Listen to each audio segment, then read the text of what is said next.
And thanks much for tuning into the Daily Dose for Spiritual Growth. Happy Tuesday. Happy Holy Week. We are preparing ourselves for Easter this weekend. Again, want to invite you this Friday night for our Good Friday service, 6:30 at Shrewsbury Assembly. Not going to want to miss it. Easter extravaganza for our kids, 9:30 in the morning at Shrewsbury Assembly. And then our Easter celebration service. Great great times to invite your friends, your family members, anybody that would uh, need to hear the hope of Jesus Christ. That is happening this weekend at Shrewsbury Assembly, Sunday. Remember, 10:15 a.m. Well, let's dive in to Proverbs chapter 27 today. Verse 17, a verse that is often quoted, a verse that I absolutely love because I know that I am better because of some people in my life that have chosen to sharpen me and that I have allowed them to sharpen me. Verse 17 says this, as iron sharpens iron, so a friend sharpens a friend. This is so important. And this is a verse to memorize. This is a verse to constantly go back and constantly remind yourself the importance of friendship, the importance of the reason why you have friends, the reason why you want to be a good friend. And let me just read that one more time because oftentimes we seek out other people for what they can give us. But I want to flip the script here because, and I've said this before, and I've encouraged other people with this, like who are like, I don't have any good friends. I don't have. Well, my thing is this: if you don't have any good friends, you choose to be a good friend, and if you are a good friend, naturally there's going to be people that are going to want to be around you because of who you are. Proverbs 27, verse 17 says, as iron sharpens iron, so a friend sharpens another friend. And so I want to encourage you to do that. Who is sharpening you? Who are you sharpening?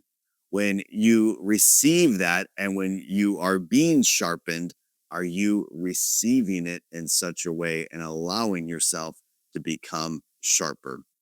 As workers who tend a fig tree are allowed to eat the fruit, so workers who protect their employer's interest will be rewarded.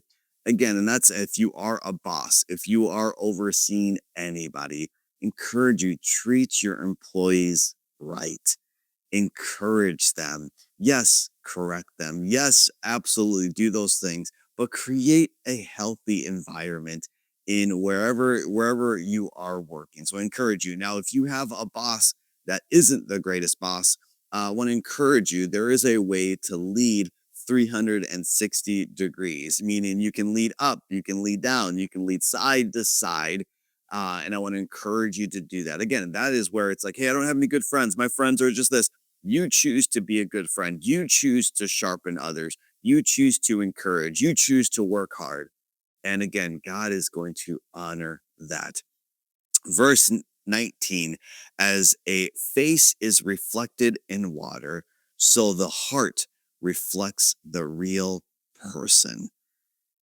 Now, I want to just encourage you. We talked about this a couple weeks ago, and really, again, the common theme here with the book of Proverbs is your heart. Now, again, you can fool some people with some flattery, with some actions, with some temporary, on your best behavior, but really, it's the heart that really shows who you are. And that is obviously revealing. Let's continue on verse 20. Just as death and destruction are never satisfied, so human desire is never satisfied. And that is where we have to understand the power of sin and the power that of temptation. Now, temptation in itself is not a sin, it's giving into that temptation. And the devil wants to continue to fuel that you need this, but it never satisfies. Only God, only God can fill that void that we all have in our lives. So I want to encourage you to seek him first, and all these things shall be added unto you. Last verse. Fire tests the purity of silver and gold, but a person is tested by being praised. How true is that?